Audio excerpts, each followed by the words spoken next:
Wednesday afternoon to you, 4 o'clock time for Sports4CLE. Thanks for joining us. I hope you're having a good afternoon. Want to remind you, tomorrow, a draft night special, and Friday as well. Tomorrow night at 8, so there will be no show at 4. Friday night at 7, special editions of Sports4CLE for the NFL Draft. On the topic of the NFL Draft, Todd McShay, Ringer's draft analyst now, what he's hearing about number 2 pick overall in the draft, the Browns pick. I'm interested now. I'm truly interested. I don't think Cleveland's going to trade out of this pick, but something big is coming down the pipe because too many people are now kind of. Who's the team? Which team is it? I'm dying to know.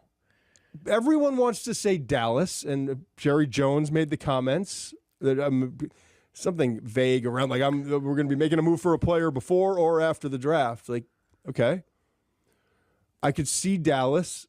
It would make a ton of sense. Right.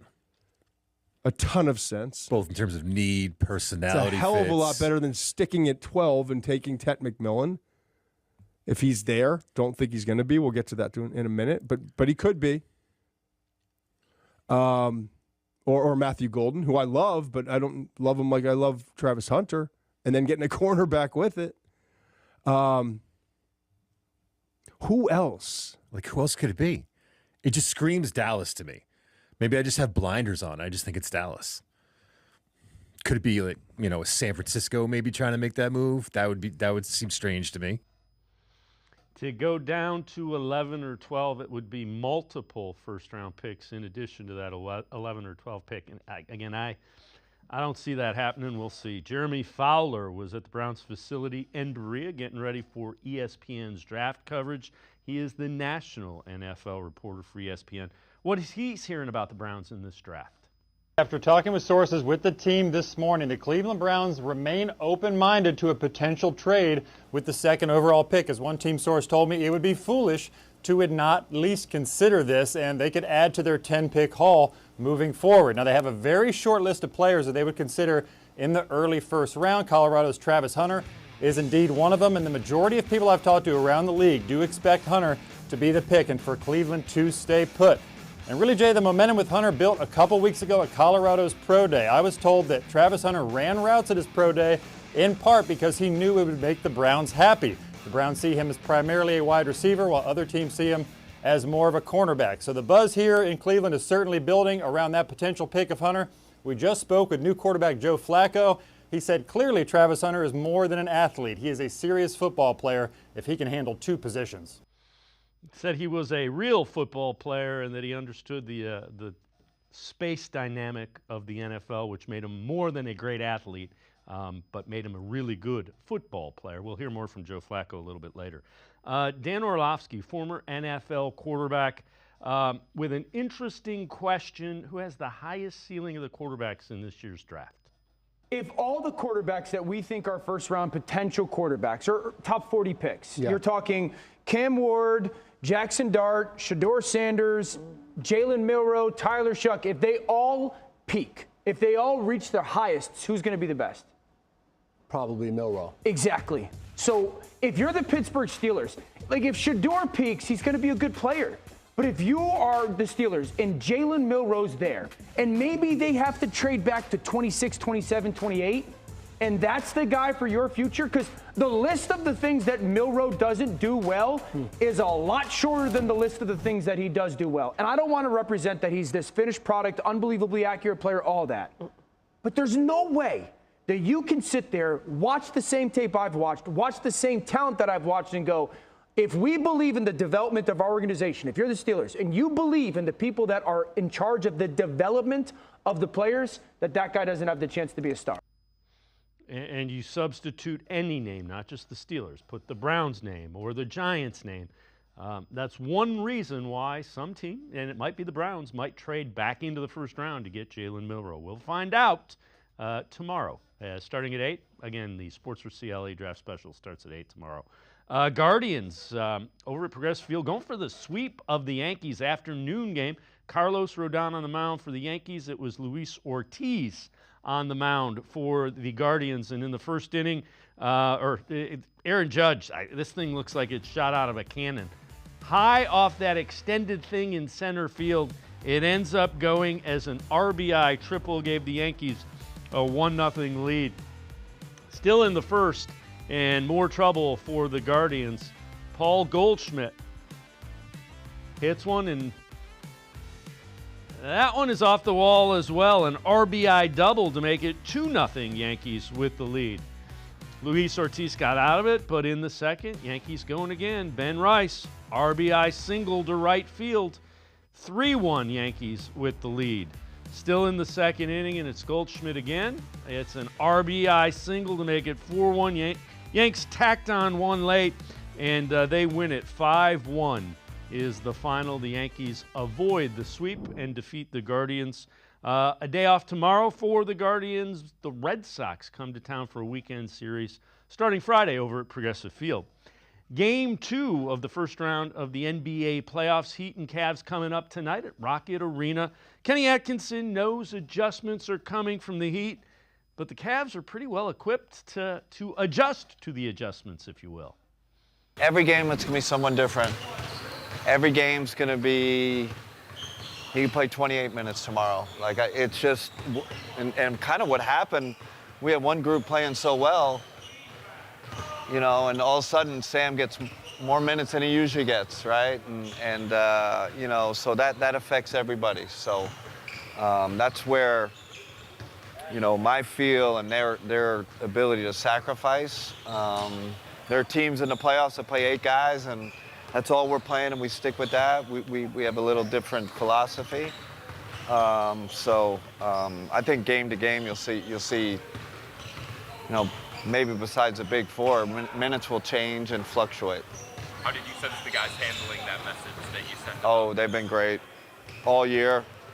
Playoffs, it's even more important because just you never know. You never know if you're kind of not one of those core 4 or, you know, and even the core 4, there could be a time where, you know, someone doesn't finish or, you know, they get a little less minutes because we have to go small or. And Kenny Atkinson was actually responding to a question about DeAndre Hunter, who didn't play a lot. Cavs won by 21. Didn't really need him. We're going to step aside, take a quick timeout. We begin by talking Browns. Jeff Lloyd from the Browns 3D on the Orange and Brown Report straight ahead. Stay with us.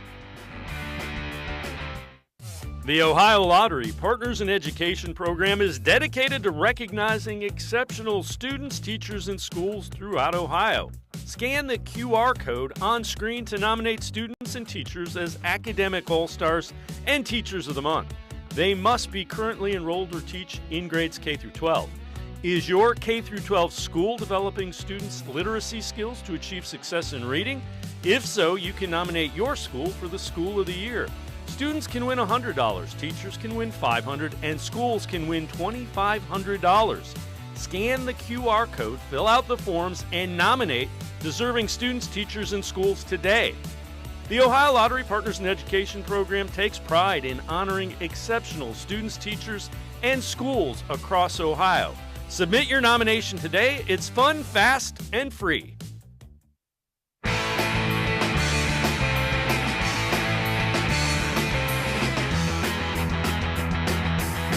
We'll begin by talking Browns getting ready for the NFL draft. Emmanuel Acho, LaShawn McCoy from the facility on Fox Sports. Their thoughts on what the Browns should do in this upcoming draft. I think the Browns have to do one of 2 things in the first round and number 2. You either got to take a quarterback or you got to trade out of the pick. I think those are the only 2 things that you can do.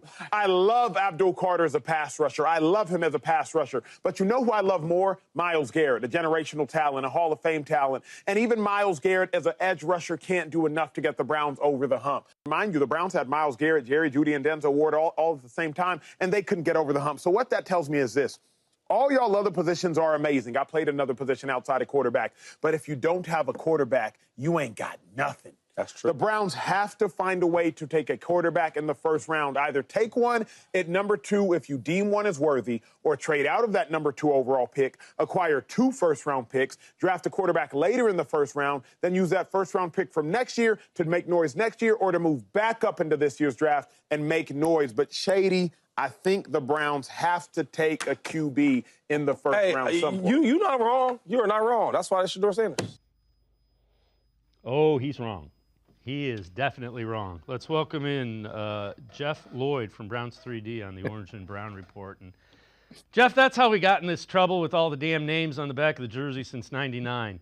You know what? Sometimes there's not a quarterback in the draft available to you in the first round that's worth the hell taking, and that's kind of what it looks like this year to me. It's funny because you hear for so long, what do you always hear? You don't draft for need. And here are two guys who had obviously established NFL careers. And what are they up here preaching? Drafting for need. Look, in a perfect world, there's a quarterback available here. The Browns take him. We wouldn't have spent 4 months debating, talking, this, that, and the other thing. Everybody would have said, you know what? He's the guy. And unfortunately, there just wasn't a second guy in this class. Now, that doesn't mean there isn't a quarterback for them in this class. It doesn't mean that they still can't have a very, very bountiful 2025 NFL draft. They do hold 10 selections. But you look at this and you see that there are two prominent names here that are going to be available for them at number 2 overall. You can probably get a difference maker on defense, or you can certainly get, this, football unicorn who most likely will just be a wide receiver in the early, outset of his career with the Cleveland Browns. My only issue with that is you kind of have all the skill, but you don't know who necessarily the quarterback is just yet.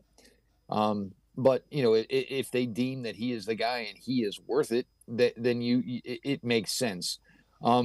Yeah, you could always say there's a possibility they can trade down. I would certainly have to see what that deal would look like because, you don't ever want to be drafting number 2 overall. And the biggest thing when you are drafting this early in the draft is you want to make sure you are not drafting this early in the draft anytime soon, because most likely if you are no longer there to make that selection. Yeah, and again, you got to come away with Myles Garrett, Denzel Ward. That was 1 overall, 4 overall. That's the type of player you need to come away with when you're drafting that high. All right. Field Yates, Mel Kiper, the draft analyst for ESPN, talking about Travis Hunter and what they see with him. The Browns have also been open about talking about him as a wide receiver first with defensive back ability as well, but his focus early in his career will be more on offense than defense. So I lean towards Travis Hunter here, Mel. I do think, though, ultimately it comes down to one of those two players. Yeah, I'm locking it in, guys. I'm locking into Travis. I think with Abdul Carter, and you say, okay, if you're close, if it's kind of a push, right? Does the foot with Abdul Carter automatically make it Travis Hunter? And I don't even know if it was a push. The Travis Hunter for them, for Cleveland, makes more sense because of the dual ability and the dual threat ability and the factor in the foot. I thought, hey, pass rusher opposite Myles Garrett, wide 9 for Jim Schwartz makes a lot of sense, right? But the juice on offense, and I had a guy to say, hey, realize this team, playmaker-wise, needs Travis Hunter. They need to excite the masses, excite the fan base, and also add to that arsenal of corners, add to that group of young corners they have on the defensive side of the ball. So I think and then the foot with Abdul Carter, when you're talking about separating two guys if they are close, may be that. So Travis Hunter, when you get a guy on offense at a key position, guy on defense at a key position, you got 2 for the price of 1. You talk about a bargain. You got 2 players on both sides of the ball, but you're only paying them 1 guy. Yep. So for me, it's more than just a close call. It's a guarantee for me that Travis Hunter goes to Cleveland based on everything you know, everything you hear. I would write that one in pen. And Jeff, I'm not concerned about exciting the fan base. You know what this fan base wants? They want a winner. You know what you need to do to win? You need to score points. And this offense, it was lacking in guys that could do that, and has been lacking in guys that can do that. That's the reason I lean towards Hunter. Well, I don't disagree, and certainly, you look at the offensive side of the ball. But I do think that people just believe, and this is probably a lot of the people who, want to have Hunter be the pick. I've heard people say that the defense is fine. Well, if you saw the defense that played last year, by God, you're not going to tell me it's fine. Some last points that maybe could help Carter is, who was the, starting defensive end opposite Myles Garrett the last 2 years, Zadarius Smith. The 2 years before that, Jadeveon Clowney. So obviously the Browns have always, tried to at least have a brand name working with Myles Garrett. And then, of course, they worked in their rotational pieces. If it's Hunter, it's going to be wide receiver. I think people, the two-way ability, I got to be honest, that talk, for me, I just don't know what you do with that right now. If I'm drafting Travis Hunter at number 2 overall, obviously I have so much invested in him as a wide receiver. Basically what you're saying is you think he's probably going to be your top playmaker on the offensive side of the ball. I have Denzel Ward. I have Martin Emerson. I have Greg Newsome. I have, Cameron Mitchell. I have Miles Harden, who these are all corners that the Browns either extended or drafted. What happens? Travis Hunter dislocates his shoulder, making a tackle, playing corner. I just lost my top offensive playmaker because he has the ability to play both ways. I'm sorry. You want to do it every now and then. You want to throw him at a deep safety position just because he has the ability to read the quarterback eyes. That's fine. But he's coming here. He's coming here to be a 100 reception a year guy. That's what you have to look at it. That is the expectation. I said it last time we talked. There have been 5 receivers since the year 2000 who have gone number 2 or number 3 overall. One had a pretty good career statistical-wise, Braylon Edwards. One was an absolute flame-out in Charles Rogers, who was with the Detroit Lions. And the other 3 were first-ballot Hall of Famers, and everybody pretty much knew they were first-ballot Hall of Famers when they stepped into the NFL. And that was Calvin Johnson, that was Larry Fitzgerald, and, of course, that was Andre Johnson. So there is a lot to be bestowed upon a wide receiver to be drafted this high. I'm not playing games with it. He's going to play wide receiver. And, I want to give him every opportunity to be a guy who's just going to hopefully put up a ridiculous amount of production. All right. Another area they need, same thing, talking playmakers, running backs.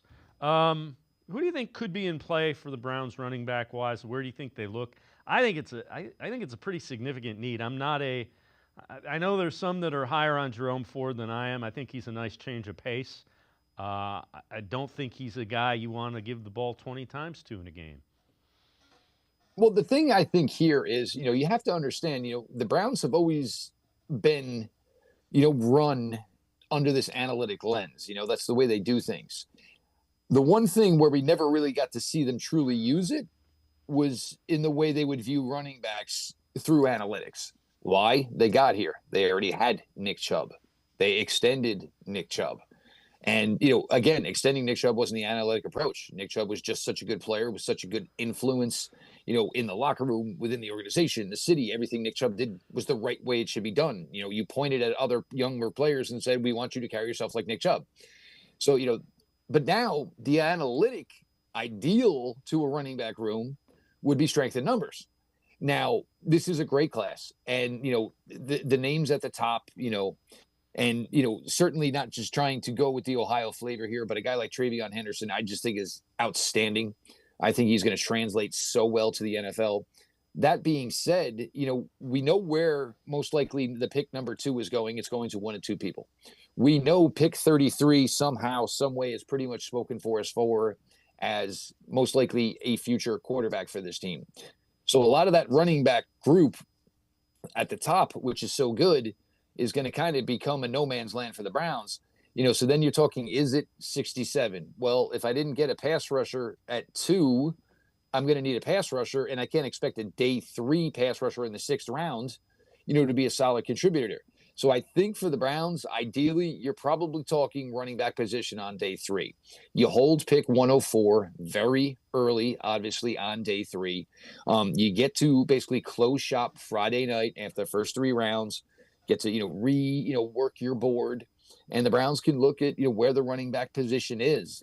I think 104 is probably the sweet spot. I still think this is a group where they're probably going to take 2. And the thing is you can get 2 running backs on day 3. You're going to pay them both basically day 3 contracts. So the Browns have a chance to get, 8 years of running back at a very, very low amount. And I think that's kind of more about the way a running back room would look, from an organization, who preaches and runs a lot of what they do through analytics. And it certainly behooves them in this case because this class is so deep. so they can probably basically stay true to what their belief is. It's going to hurt. There's some great running backs at the top of this group, but unfortunately, Cleveland's going to play several running backs most likely, which means bagging the big fish high isn't going to matter so much when you have guys that you can draft at other positions who are certainly going to be in line for a lot more playing time. I know you've addressed this on Browns 3D. Favorite offensive players in this year's draft? Who do you like? Well, I mean, look, Travion Henderson is probably ended up being my favorite player. And he just accumulates the easy yards so quickly. And he would almost like, I call it like a vacuum cleaner effect. You just see him go. And then of course it's one move and all of a sudden, you take the screen reception from the playoffs. And it was all right, one move to the outside. And of course we all know he has the speed to take it to the house. One of my other favorite running backs, Syracuse, LaQuint Allen Jr., one of the reasons I like him as much as I kind of like Travion Henderson was a guy that can do everything. Ran the ball for over 1,000 yards, had 60 reception, capable in pass pro. Things you were absolutely looking for. Milroe, the possibilities with Jalen Milroe are really, really tantalizing. They really are. And I think one of the things, if you're the Browns, and look, everybody agrees he's going to need a little time. He's going to need a little work. But you would think if there was the fastest way to get him ready, it would probably be with the Browns due to the fact that, Tommy Rees spent the one season with him at Alabama at offensive coordinator. So, getting Milroe, the Browns, kind of already have a really good idea of, hey, this is what we, need to work on. This is what we really, really feel is holding him back from being on the field, certainly not day one, but, maybe he's ready to go middle of the season. Maybe you get the last month of the season out of him. And I think Milroe, with all that athletic ability, the arm strength, everyone that speaks of him, one of the first things they talk about is the type of kid he is, the type of young man he is. Both his parents were in the military.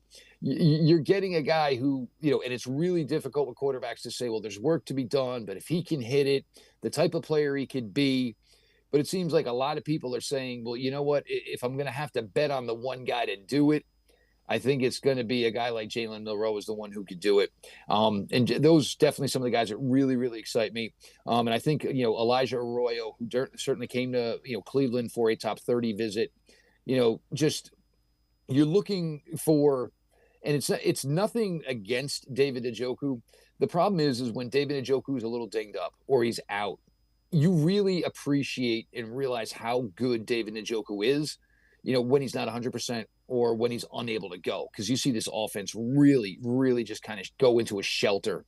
So, you can get another guy on the field who can give some of that same kind of dynamic athletic ability at the tight end position that David has. You really think that's something, along with other guys, of course, that can add a lot more juice to, an offense that certainly needs it. Jeff Lloyd and I are going to step aside, take a quick time out. Other side of the break, we'll talk a little bit more about the quarterback position and the draft. Sports for CLE. We'll be right back. Stay with us. The 2025 NFL Draft will be extremely important for the Cleveland Browns, and Sports for CLE will have you covered with a draft special. Thursday night starting at 8 p.m., Friday starting at 7. Call 330-963-7763 to react as the draft unfolds. Dave Bacon and Lance Reisland will be in studio Thursday night starting at 8, Friday starting at 7. Call 330-963-7763 to get involved and talk Browns on Sports for CLE's Draft Special.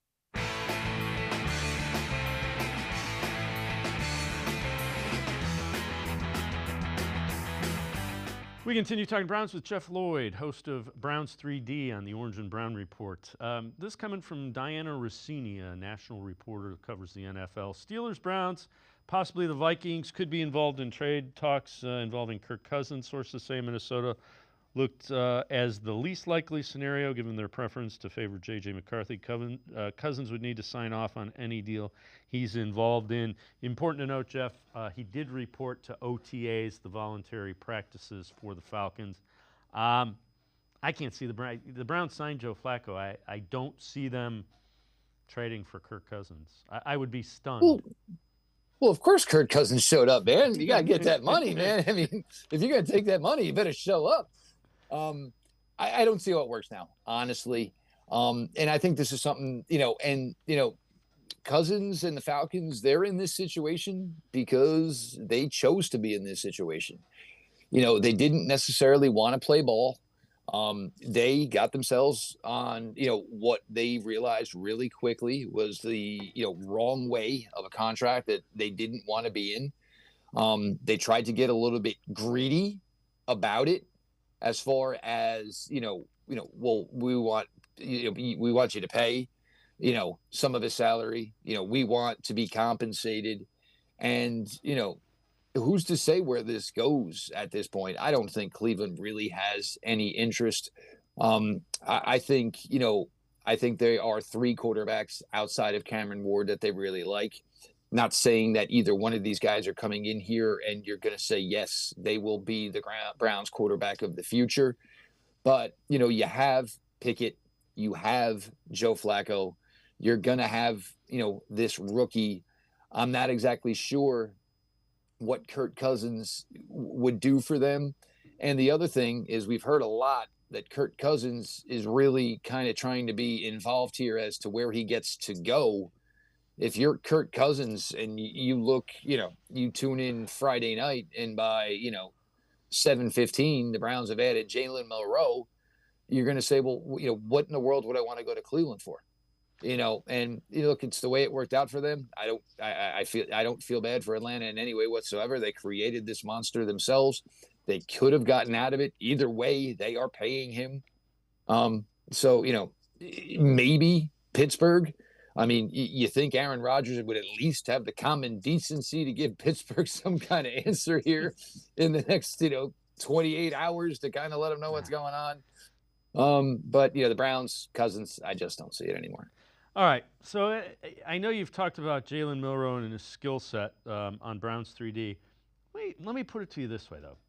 If at 26 or at 24 or even 33, if Shedeur Sanders and Jalen Milroe are both there and both available, and the Browns have the pick or acquire the pick, how do you see the Browns going? I think they like both of them, but how do you see them going? I got to be honest. I think the longer this process has gone, it certainly hasn't helped Shedeur Sanders. And I think it's probably helped, the Jackson Darts of the world, the Jalen Milroes of the world, because I think certainly for Dart, for Milroe, and look, it's not guaranteed, of course, but you think what they could be would be better than maybe what Shedeur Sanders is now.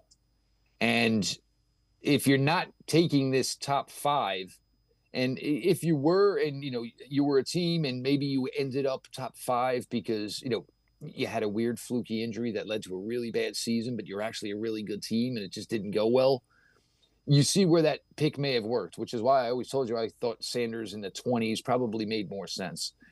In a perfect world for me, I want to stay at 33. If I can get any one of these 3 at 33 and not have to give up any more assets, I will be thrilled. Because the biggest thing for me, though, is I want to be able to make sure I'm going to be able to build around him.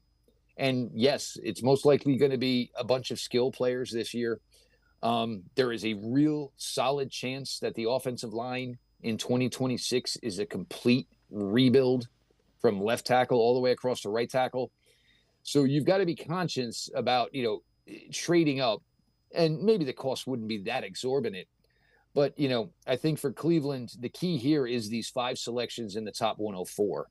And if you're going to go from, say, 33 to 26 to 24, you're saying goodbye to pick 67, and maybe that'd be okay if the quarterback was going to start right away, but he's not. So, I think all these 5 picks in the top 104 are so vital. I'm just hoping, and it really seems to be that this way, you're starting to see all the, finalized mock drafts, from the bigger name analysts. And, it seems like, Thursday night will end And if the Browns want one of these quarterbacks they like, there's going to be a really good chance they can just open up shop on Friday night at pick 33 and go ahead and take that guy. All right, that leads us to this. What does this draft look like if Andrew Berry crushes it in your mind? Well, certainly, Hunter develops into this receiver you think he's going to be. I mean, think about, what David Njoku did in 2023. Think about what Jerry Jeudy did in 2024. Now you get to pair those two guys with a Travis Hunter in 2025. I think getting Milroe, again, would work for this team. I think right around pick 67, you're probably looking, at an edge rusher. And, you want somebody with ridiculous foot speed. That's what you were looking for here. That was certainly the allure with Abdul Carter is, hey, look how great Myles Garrett is on tape. Well, here's a guy, and he's even faster. Like, that was kind of the allure. So, once you're running for your life away from Myles Garrett, most likely where are you going to be running your way to? So certainly something else there. No question, a running back, a tight end. I think it's going to be, offensive skill heavy. You'll get your, defensive end. You're probably going to look, again, late day 3, you have 5 picks from 179 on to 255. So you're going to, certainly look, to acquire another defensive tackle there. You're probably going to look to bring in some safety help there. But you can do all that, and look, there's players to be had. There really are. The Browns usually try to operate between, their guidelines of, age, size, athletic testing, production. But I think they can put together a really solid draft class here. I think, there are some weak spots within this draft class. But unfortunately, for the positions that, are kind of weak in this draft class, they aren't the ones that are probably the most urgent needs for the Browns. Jeff Lloyd, as always, great stuff. It is here tomorrow, so appreciate the time and the insight. Thanks very much, Jeff. All the best, Dave. Been a long 4 months. Jeff Lloyd, make sure you check him out. Orange and Brown Report. He is the host of Browns 3D. We're going to step aside, take a quick time out. We continue talking Browns. Tim Bielek from the Plain Dealer, cleveland.com, straight ahead. Stay with us. Come back to go forward. Back to learning new things. Back to pursuing your dreams. Tri-C has flexible learning options to fit your life. And every year, more than 1,000 local companies provide Tri-C students with real-world learning. The right education can boost your lifetime earning power by hundreds of thousands of dollars. Start now with a college education you can afford. Tri-C, where futures begin. Hey, the new Mega Millions is coming through any minute now. It's here. Bigger jackpots. 50 million? 50 million? New multiplier included. Better odds? Bigger wins. All for just $5? Let's go!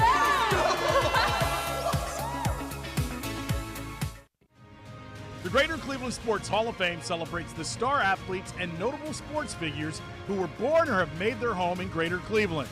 It tells the story of discipline, commitment, perseverance, sportsmanship, and excellence in achievement. It encourages and inspires those who believe in sport and its direct impact on the well-being of our community. Go to clevelandsportshall.com or follow us on Twitter at GCLE Sports HOF for more details.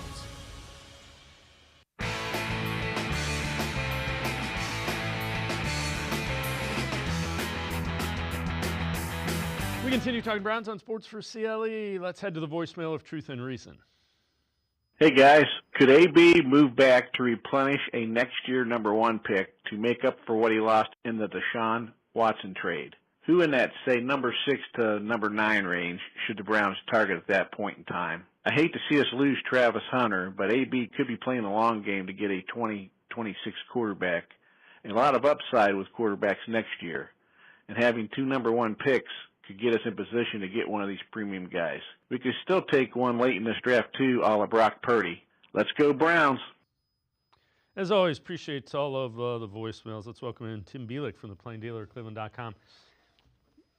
Tim, you never know what quarterbacks are going to look like from year to year. They do have their first-round pick next year. I get the thought. It's just dangerous to do that. Yeah, and I even tweeted about it before I came on the show. I think one of the worst things the Browns could do is just pass on the quarterbacks in this draft entirely. Yeah, I get it's not a great quarterback class, but like you said, you have no idea nobody has any idea what's coming out next year because we don't know what these guys are going to look like after 12, 13, up to 16 games next season. You got to let it play out, and pretty much you have to just go with whoever's there. Now, back to the caller's point of who could be there between 6 and 9.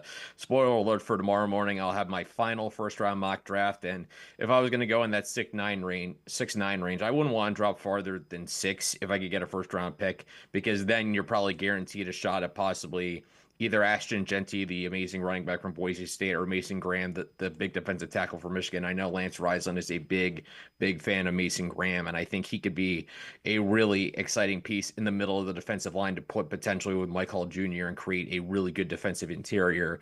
But it's a dangerous game to play if you're going to pass on, world-class talent in Travis Hunter, a guy who can be a true unicorn because of his ability to play both sides of the football at a high level. It's a risky game, and I get you want to replenish draft assets. I get you want to add more youth to the team, but it's a dangerous game to play if you're trading out of a prime pick because you never know what's going to be there. Yeah, I would agree with you. And Travis Hunter is likely going to be a pretty good NFL to really good NFL player.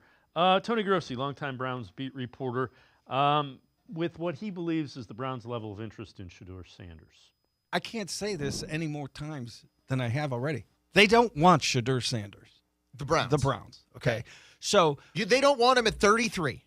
If they could just go to the podium and turn in the That's card. what I want to say. I'm not ready to say that, but they don't want to trade up for Shedeur. I don't think they trade up for Milroe, to be honest Tony, with you. if Shedeur's there at 33 and the Browns don't take him, I'm worried about what's going to happen to Riz. I think that's the Browns' fear, by the way, that Shedeur is there at 33. I think they don't want him there, so they have to pick So they don't have to reject him twice.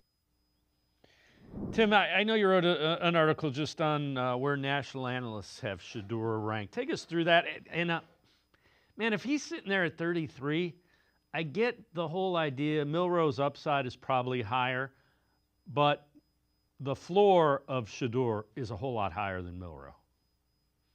Yeah, so what I put out this earlier today is one of three articles I put up today going off our composite top 150 prospects, which is looking at some of the top analysts in the country who put their top lists out in the last handful of days, compile them together in an Excel doc. You could see it on the main story on cleveland.com talking about the composite board. But what we decided to do was we went through the top quarterbacks outside of Cam Ward and looking at some of the rankings. And with Shedeur Sanders, what we saw was, ranked as high as number 5 in this draft by Mel Kiper, ESPN's Mel Kiper, and then ranked as low as 45th by PFF's Trevor Sikkema.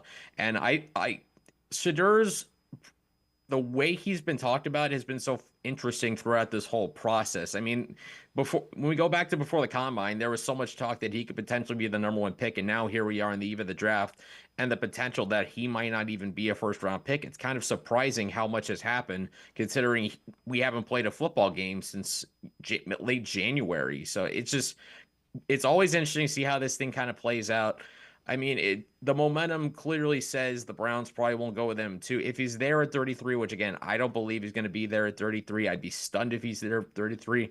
Quite frankly, part of me honestly would be stunned if any of the top 4 quarterbacks are there by 33. I think if the Browns want a quarterback, they got to go trade up into the back end of the first round and get one. But if Shedeur is there at 33, you have it. I would honestly be willing to take the swing on him because you need to at least, I think if you're the Browns, you need to at least come away with this draft with a guy who has the potential to be your long-term answer quarterback, because right now you don't have that guy who has the long-term potential to be the starter. At least have one option there, and if it doesn't work out, just go back into the draft in 2 years and try again.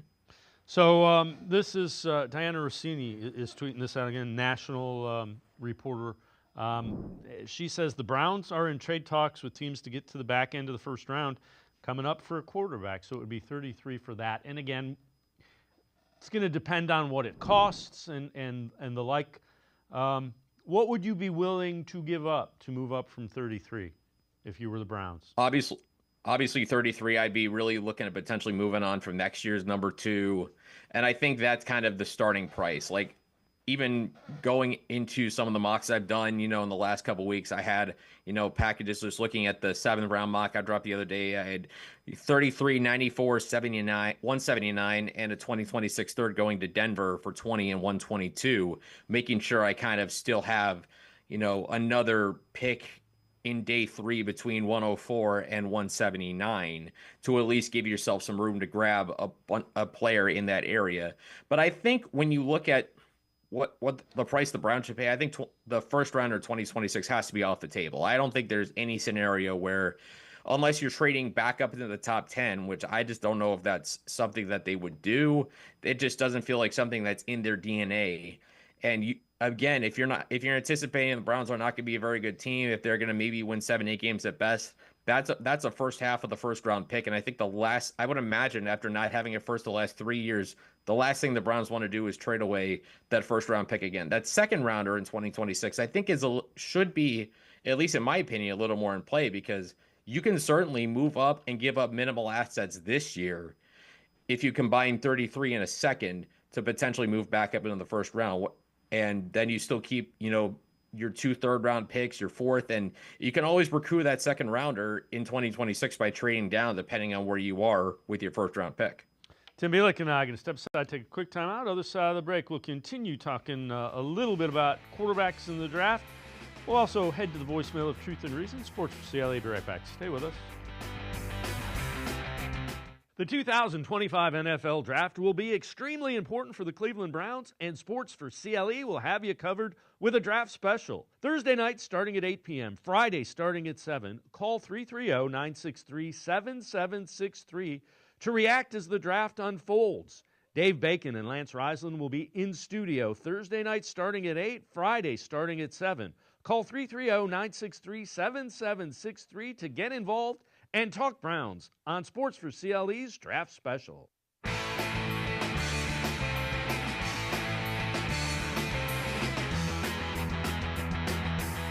We continue talking Browns on Sports4CLE. Let's head back to the voicemail of Truth and Reason. I hear you guys talking about we need playmakers and stuff like that. Where do the playmakers do we have? Does our coach do anything with to make them playmakers? With that rinky-dink offense he runs, what do we need playmakers for? What happened to Amari Trash that everybody was talking so bigly about last year? The guy never played. Same with this Mike Bell, who they ended up cutting. All this guy's going to do with all his 75 sixth-round picks is he's going to pick guys in the 6th round who aren't going to make the NFL. They make a taxi squad. So what do we need playmakers for? As always, appreciate all of the voicemails. Tim, it's Jamari Thrash and David Bell. Is it the quarterback play that was so bad? Is it, if you want to look at this roster and argue they don't need playmakers, I don't know what to tell you. I don't think we can carry on an intelligent football conversation.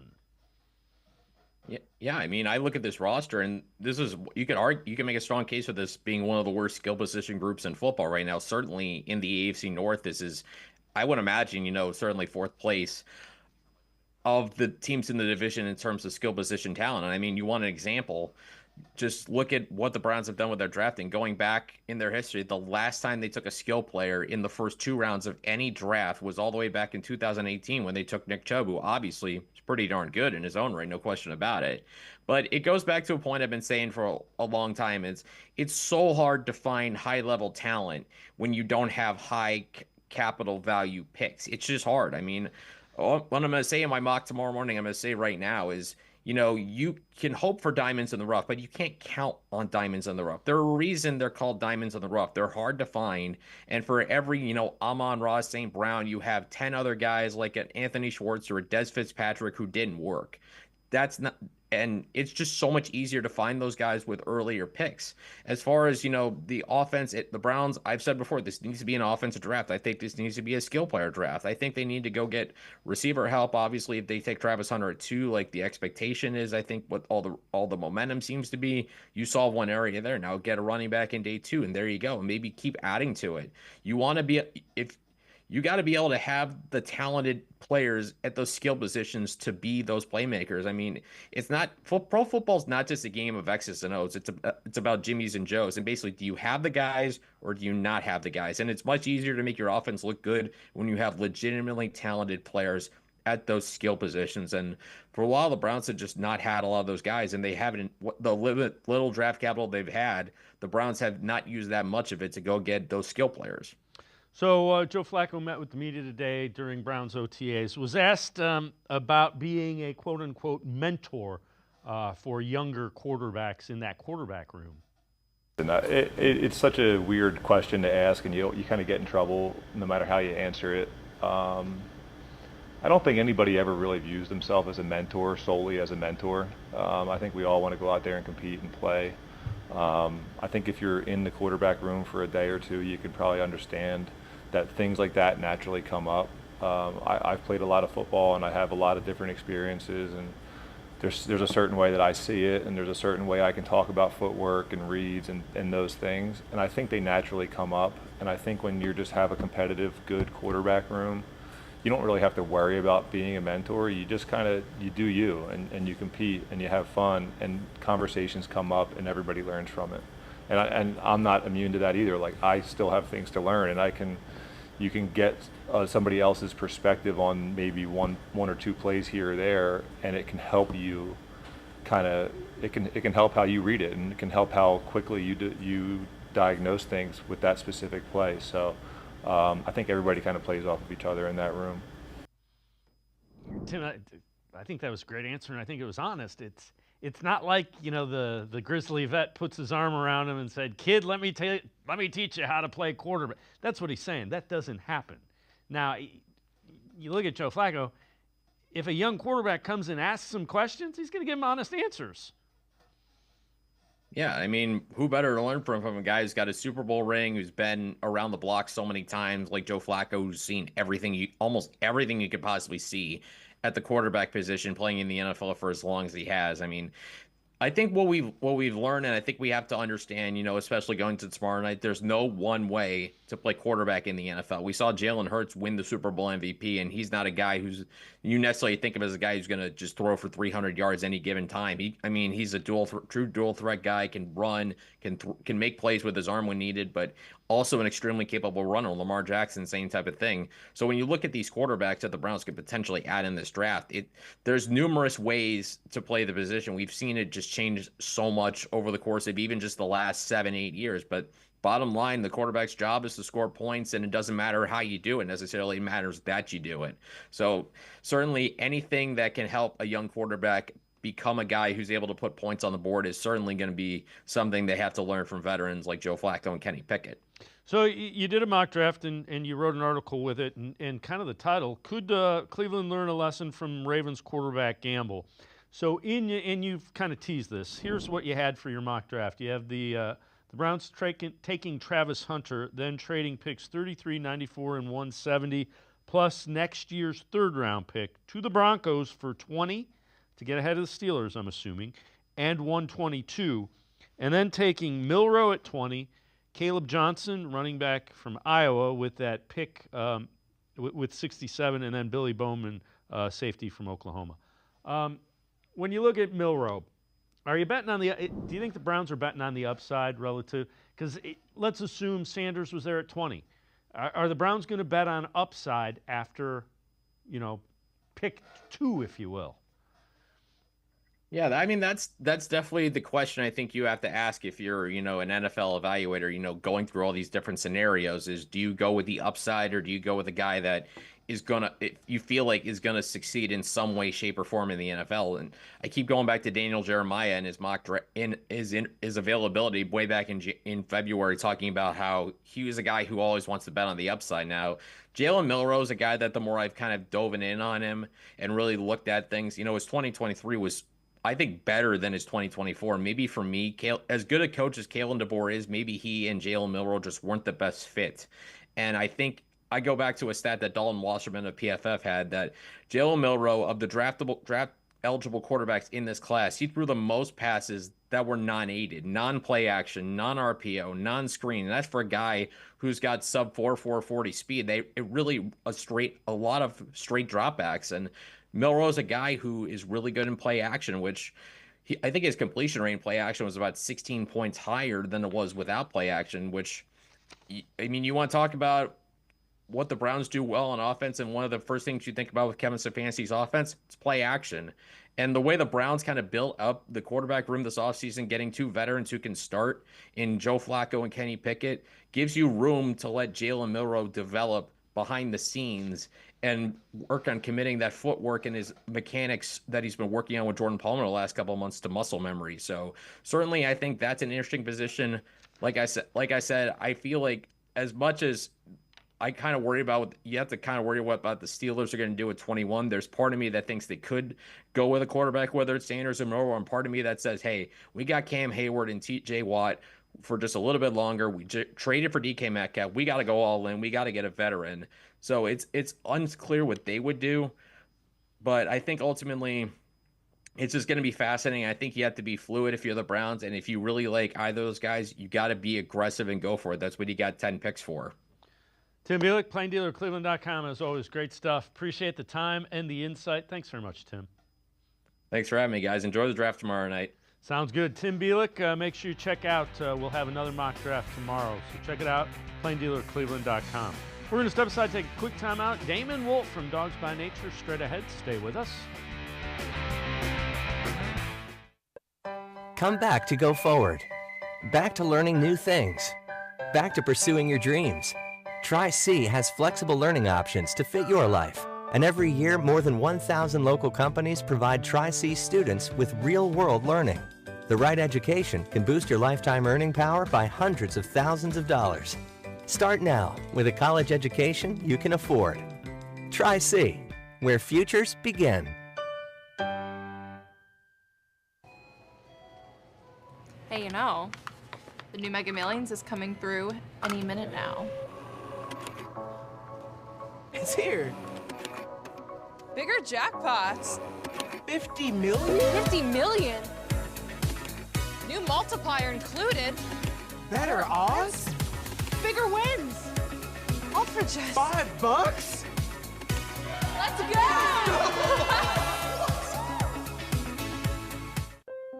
I am powerful beyond my wildest imagination. I will define my future. I will keep challenging myself to improve. Because I am a future leader of this great nation. I will be responsible for raising a beautiful family.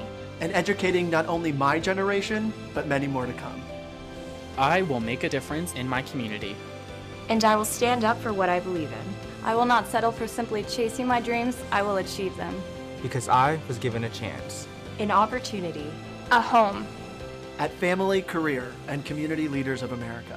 The ultimate leadership experience. FCCLA has been one of the greatest experiences of my life.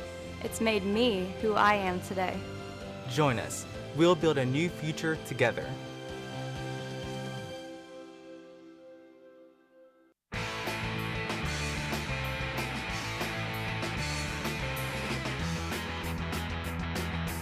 We continue talking Browns here on Sports4CLE. Shedeur Sanders working out at Colorado, getting ready for the draft, has a message for those questioning him. Let's go.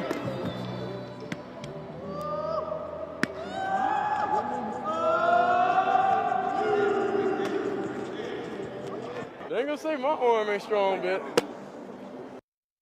All right, well, an NFL assistant coach anonymously says that Shedeur Sanders had the worst formal interview he's ever seen in his life. So entitled, takes unnecessary sacks, never plays on time, has horrible body language, blames teammates. Biggest thing is he's just not that good. That was Tom Pelissero quoting an assistant coach in the NFL. Let's welcome in Damon Wolf, Dogs by Nature. Damon, I hate anonymous things like that because if you really feel that way, have enough balls to put your name to it. Otherwise, why are you doing it at this time of the draft with only the draft-eligible guys? Give me a break.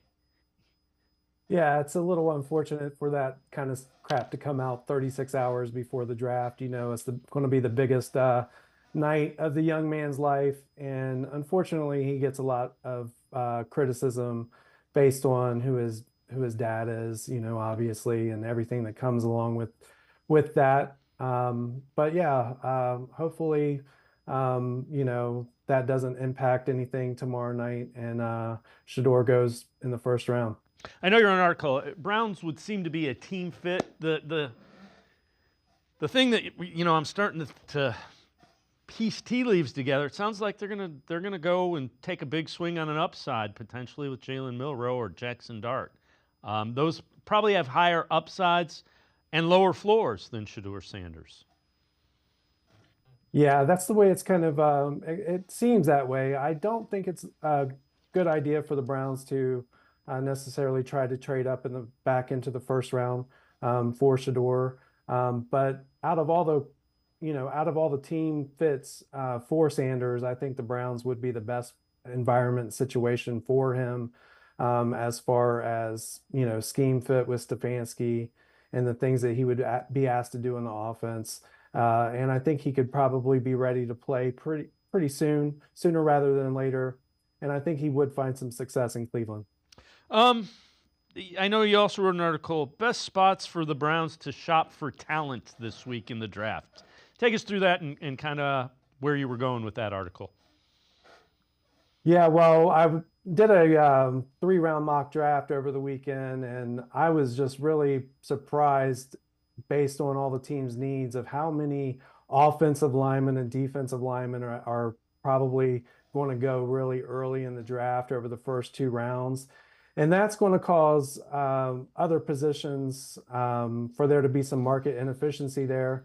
And I think, for smart front office like the Browns and Andrew Berry, I think they're going to really try to take advantage of that and try to draft players where they're going to really get value from them. So I think, instead of trading up into the first round for a quarterback, I think they'll be able to wait for a quarterback in the second round and take whichever one they like. I also think they could either trade back a little bit from 33 or trade up from 67 to target that quarterback and see some value there.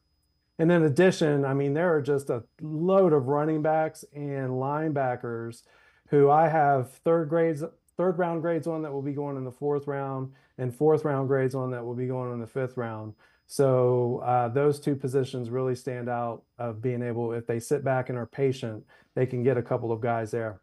So what does a home run draft for Andrew Berry look like in your opinion? Give me like 3-4 names. If they come away with these guys, you're like, he did his job.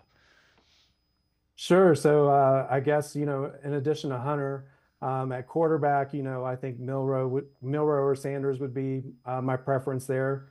And at running back, it would be like Quinshon Judkins or Caleb Johnson. Tight end, if they could come away with Harold Fannin, that would be great. And then on offensive tackle, I would like a young developmental guy like maybe Cameron Williams from Texas. Yeah, if they come away with that, I'm with you. That would be outstanding. You also wrote 5 targets for the Browns defense on day 3.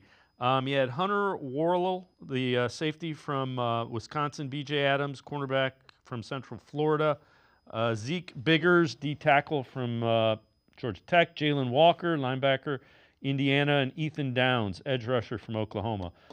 Who of those do you like the most? Who do you think fits what the Browns want to do the best? So, I mean, first of all, I think the reason I wrote that article is with all the picks that they do have in the 6th round and 7th round at the end of the draft, I think that defense should be the priority there, especially after prioritizing the first 2 nights on offensive side of the ball. So for me, I really like Zeke Biggers, the defensive tackle from Georgia Tech. He's very, very long and tall. I think he's like 6'5", almost 6'6". He ended up blocking, I think, 3 or 4 field goals during his career at Georgia Tech, so he can help out on special teams on the field goal units right away. And then as far as cornerbacks, the B.J. Adams kid from Central Florida really kind of stands out. He's got good speed, and he's tall, and he has good length at the position. So I think that could really kind of fit into what the Browns want to do as a depth piece in the secondary. So I know you also have kind of built out a draft site, Draft Stacks, STACKAS, draftstacks.com. What's on the site? Tell us a little bit about it. Yeah, so it's all the work I've done up to the draft. There's over 300 player profiles on there, mock drafts. It's very interactive, so you can watch video, stuff like that. And then releasing today is the Browns mock draft or Browns draft board that has 50 of the most likely players that I see being drafted by the Browns. I did that exercise last year, and out of the 6 picks, I got 3 of them correct. So hoping to do a little bit better this year with 10, but it will be a tall task. Damon Wolf, as always, great stuff. Again, draftstacks.com is the place, a draft site to go. Great stuff, as always. Appreciate the time and the insight. Thanks very much, Damon. No problem, Dave. Thank you. Again, Damon Wolf, Dogs by Nature. Make sure you check out draftstacks.com for his work on the draft. That's going to do it for this edition of Sports for CLE. Remember, no show tomorrow at 4, but we do have our draft night specials. Tomorrow night at 8, Lance Roslin and I will be in studio. Friday night at 7 for rounds 2 and 3. We will also be in studio as well. That's going to do it for Sports for CLE. We'll see you tomorrow night at 8, NFL Draft Night. Have a great night, everybody.